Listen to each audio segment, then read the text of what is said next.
Hello, oneup.com, and welcome. My name is Jose Otero, and with Soulcalibur 5 coming out in a couple of weeks, we decided it was a good opportunity to look back at the series' history with guest characters.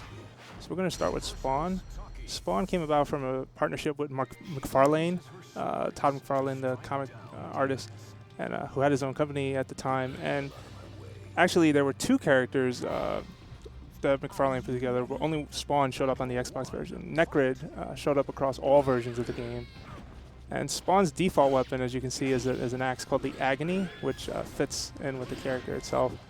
And using the Weapon Master mode, you can unlock cool variations. So every character in the game had a Soul Edge version or a Soulcalibur version of the game's final weapon. And it gave you incentive to play through the mode and unlock more of them.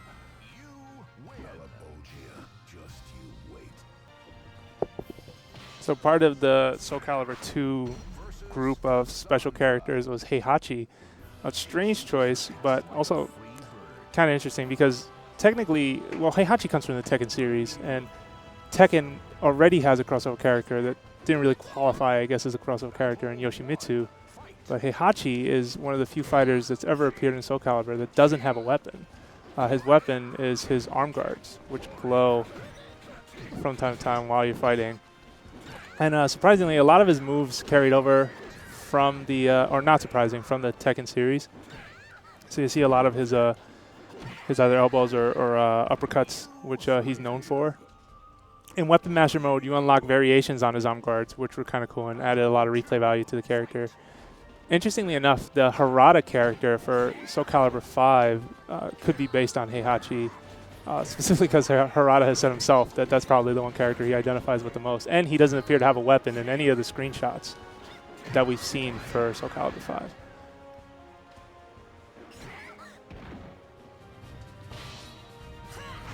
So Link was also part of the Soulcalibur 2 bandwagon of characters. Each version of the game had their own character.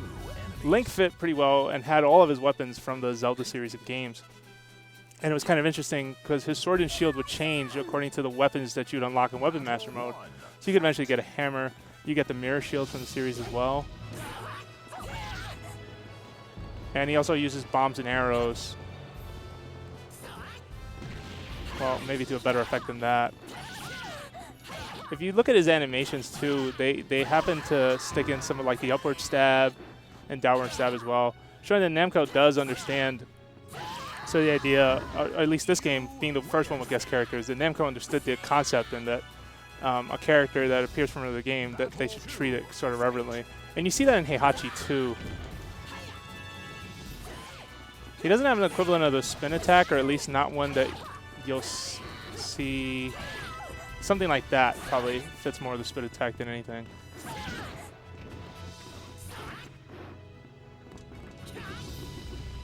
And Link also appears in the Smash Bros. Games as well. So it's, oh, and a knockout.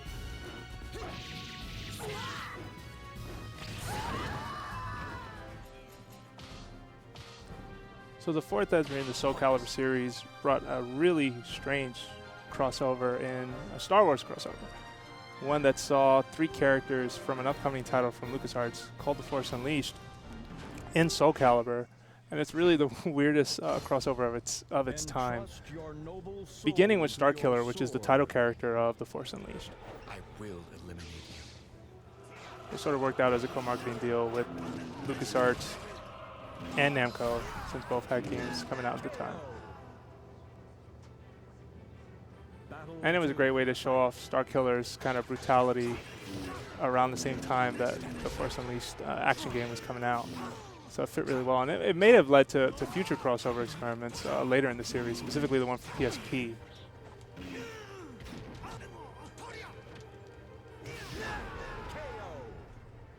So next we have Darth Vader, who was also part of the Namco LucasArts collaboration. In an odd sense, he fights the way Darth Vader did in the original Star Wars movies. So not quite as flashy as Anakin in the prequels that showed up around the same time, but still just as powerful. Specifically using a Force choke and other long-range attacks. or a force push, like right there. Yoda's crossover as a crossover character is probably the weirdest of any Soulcalibur character, specifically because of his size. If you look, he just doesn't really fit well as a character within the game itself. It's kind of a lot like Gon back on Tekken 3, which was a small dinosaur that was pretty popular in Japan, and he was also a weird guest character in a Namco game. But Yoda's pretty vicious. It's just kind of weird trying to reach out and get to people with him. And he wasn't extremely overpowering, so it was possible to kind of hit him with mid-level moves. It wasn't that short. The stage itself also fits within the Star Wars universe, having kind of in the hangar of an Imperial ship, and you can see in the background like a Death Star. So Namco kind of went all out getting this one to come out, because it's one of the few crossovers where they had exclusive stages that tried to fit within the Namco fighting series.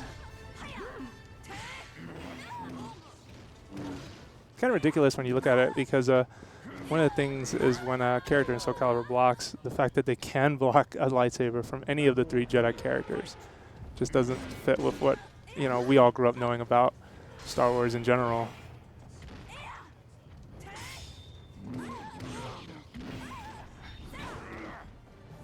And so as Soulcalibur transitions to the PSP, we have Soulcalibur Broken Destiny, which saw a guest appearance by Kratos from the God of War series.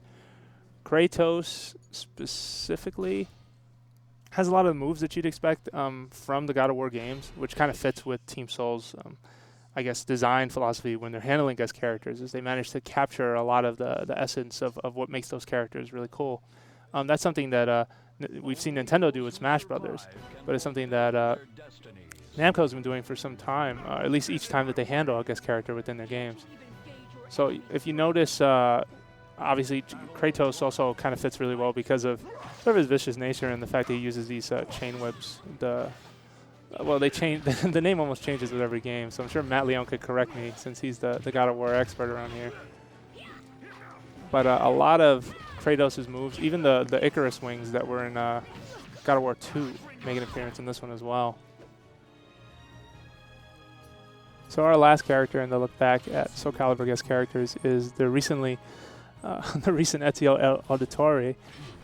Ezio, the protagonist from Assassin's Creed 2, who's been in the last 3 Assassin's Creed games, fits really well within the Soulcalibur universe, specifically because his sort of that Renaissance period seems like the ideal time frame for the Soulcalibur characters themselves. Ezio has a lot of tools at work. You'll see he has hidden blades in his hands, the way he would in the game, as well as his crossbow.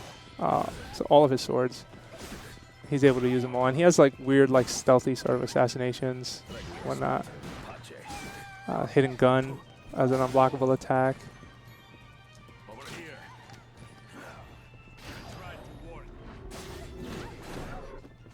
So with that, thanks for checking out our look back at Soulcalibur guest characters, and check out oneup.com when the review goes live at the end of January. Thanks a lot.